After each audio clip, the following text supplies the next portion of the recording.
What's going on, everybody? Thanks for tuning in. My name is Chase. Today's episode, we take a look at some clean signal with a new prototype pickup. Now, this pickup doesn't have a name yet. This is probably the first rendition, and it's going to be the first step towards a new pickup for Heathen pickups. We're going to compare it to the Valkyrie. Now, the Valkyrie neck pickup has the exact same wind. They both have Alnico 5 magnets, but this one does have some different pole pieces. And that's kind of what we're experimenting with at this point, just to kind of see how the tonality is going to change between the two. So we're not going to be coil splitting them, at least not in this video. Might do that a little bit later down the road. Today's signal path, it's going to be the Deviant Reaper. I have the Valkyrie pickups installed. These are going directly into my Audient Evo 16. The Evo 16 is going to go into Logic, and then we're going to use a plugin for the amp setting, and you'll see all that on screen. So that's kind of what we're going for. That's what we're doing. Let me get everything finished, hooked up, and get my notes and stuff set up. I like to take notes at the end of the video after I've kind of done my playthrough, just for my own records and whatnot. So there we go. All right, you guys, I'm back. I've got everything kind of set up. We are going to talk about the plugin and the amp real quick. So it's the STL tonality, Lassie Lambert. I decided to go with the pretty clean preset settings. I've adjusted the master volume. I've reduced the output gain on the clean channel a little bit. I put the EQ at noon, and I left the rumble and sharp and, kind of everything else at default. And that's the only thing I changed on the amp was mostly the 3 EQ, the gain, and the master. Now, the boost pedals have all been turned off. Let's take a look at the IR. So we are going to be using the Cali Recto V30, the bottom right with the ribbon 121, so it's the Royer R21. And then this is going to be the top left with a dynamic 57, so an Shure SM57. The distance is at 0. All of this is kind of at the default settings.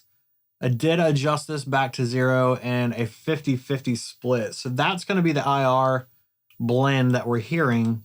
And for the post EQ, we're turning off. So we have the EQ is turned off. The delay is off. And then we have the reverb on. It's just a little bit there just to kind of give it some depth or space, just because pure clean signal tends to get a little dry. But that is, kind of what we're using for the setup. So let's go ahead and get into it. Turn that off. So we're going to be on track 1. We have nothing going on here. Let me turn this off. So we have nothing going on here. We've got just the tonality plugin, which we already went over. And yeah, that's it. Let's go.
All right, so that is going to be what I'm going to do for the Valkyrie.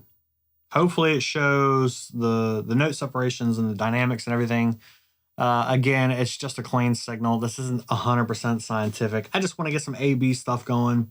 So now I'm going to go ahead and break out the soldering iron, strip the strings off. We are going to use the same strings And then we will kind of put the new pickup in, and we'll be right back. All right, so we're back, and we have the new prototype installed. I've readjusted the height so that it matches what I had for the other pickup. And at the end here, I'll show you why pickup height is kind of important. I don't think enough people kind of pay attention to that when they do pickup shootouts or when they're trying to consider, do they need a new pickup? So let's go ahead and get some stuff going, and here we go.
All right, so that is going to be the recording.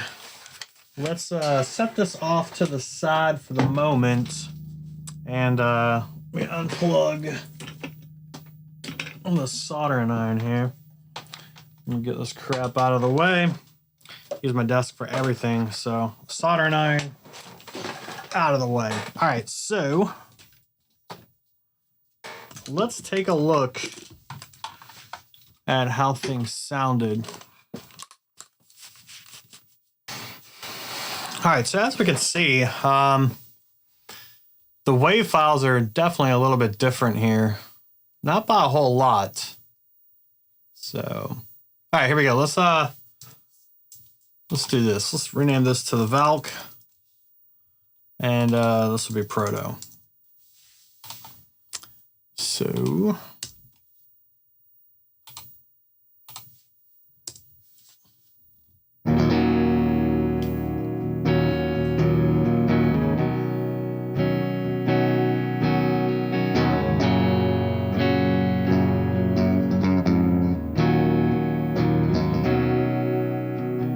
it already sounds, so it sounds kind of muddy. There's a little bit of a darkness to it. It's kind of a warm sound, not as bright on the top end.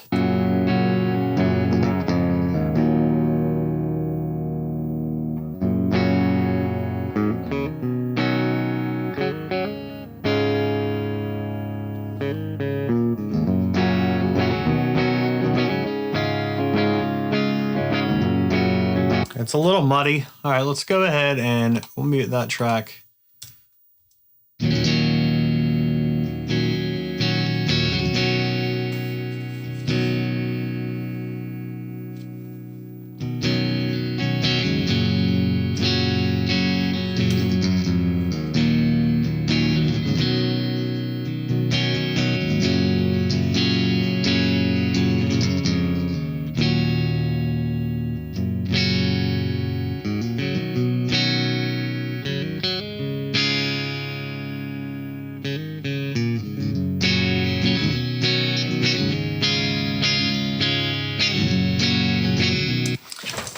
That is that's spot on. For me, that's a phenomenal sound to it. There's some dynamics to it. It's wider. It's not as muddy. It's a little tighter sounding, but there's a chime to it in that top end. You can really hear it. It's a little clearer.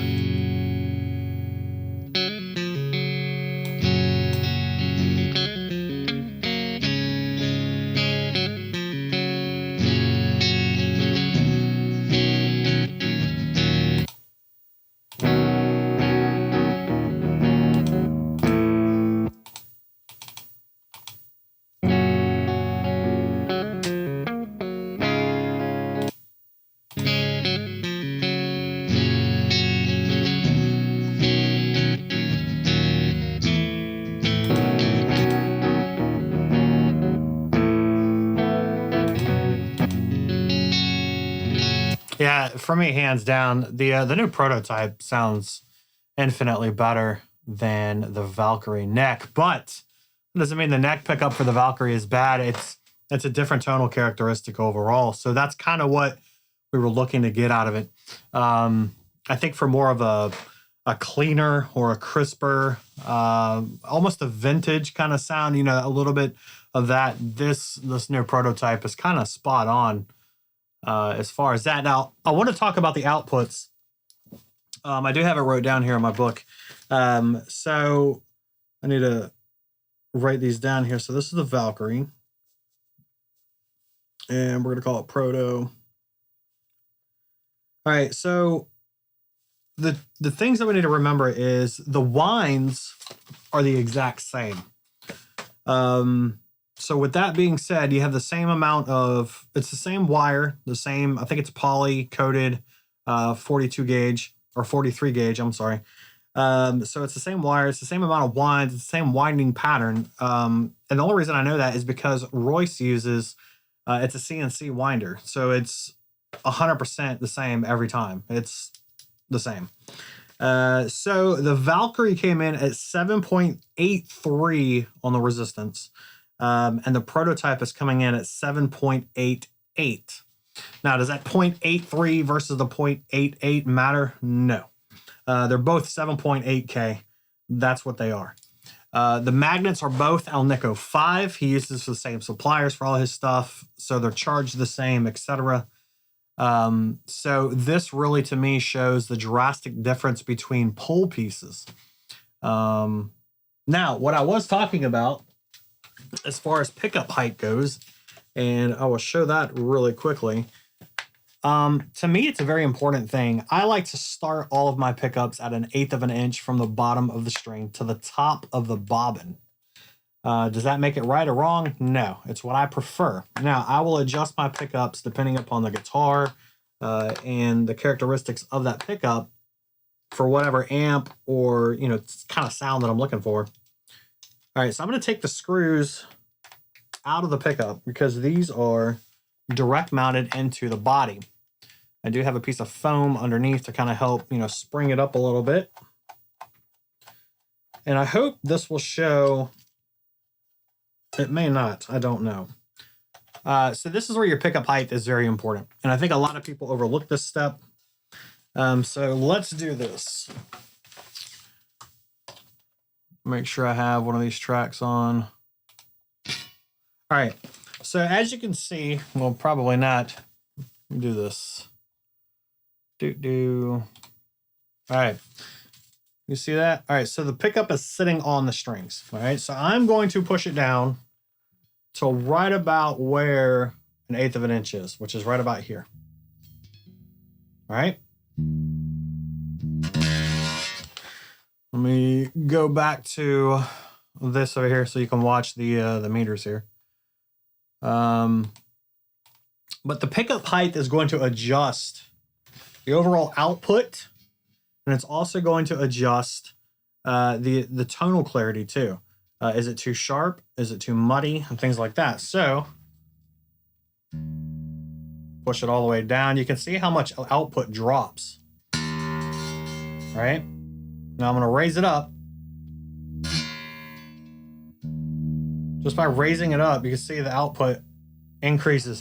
So keep in mind that if you have a pickup that is too bright or it's too sharp, like for me, the Black Winter, I'm not a huge fan of it. So what I have to do is I will angle it. So if this is my low side and this is the high side, I will actually angle the pickup like this. And what happens here is the closer the pickup is to the string, like right now they're sitting directly on it, you're going to pick up more of the top end and less low end, okay? So I will set the Black Winter in the pickup cavity at an angle like this, all right? So the high end gets cut down a little bit and the low end is still there. The Black Winter is a very tight pickup, so being closer to the strings kind of helps filter out some of that low end that I still need. And total opposite, maybe the pickup doesn't have enough or it has too much low end, you can do it the other way around. So this way your top end's still there. Or if it's a super high output, like a Duncan Distortion, the Fenrir from Heathen pickups. You know, you can always lower the pickup. So when you lower the pickup, right, that strong magnet pull is going to be reduced. And that's typically what I have to do. Like this is, I think I have the ceramic magnet still in here. I have this all the way down to the body. It's about 1/4 of an inch from the bottom of the string. Now, 1/4 of an inch is quite a ways down, but what happens is that magnetic pull is reduced because it's not pulling as hard on that string. It's not bringing in some of that output. It lowers that tonal quality. So this is all things that you kind of have to pay attention to when it comes to swapping out your pickups. So again, I'm pushing it all the way down to the body. Right, and I'm gonna slowly bring it up. Like right there, it's at about 1/16 of an inch.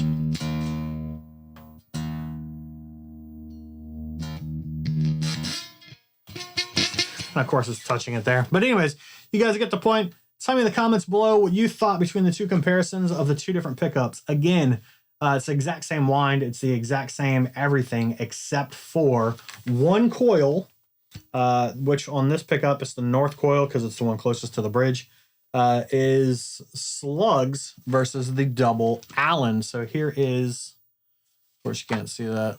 Let me swap back over here like an idiot. So this is the Valkyrie pickup.